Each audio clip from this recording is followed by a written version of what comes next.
Good afternoon mga friends and guys. Ang topic ko sa inyo ngayon is all about customer care. Ano nga ba ang customer care? Ang customer care mga friends and guys yung nalagaan mo yung customers, in-entertain mo, ni-greet mo ng maayos kung ano yung gusto nilang service o transaction na kanilang gagawin. Tinuturuan mo sila ng maayos. Napaka-importante na may customer care. Importante yan para pabalik-balik sila palagi sa posting o branch na pinag-duty-an mo, yung business na branch na pinag-duty-an mo.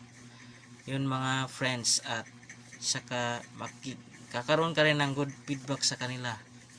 Yan ang customer care mga friends. Kumbaga nagkakaroon ka ng good customer relation sa kanila.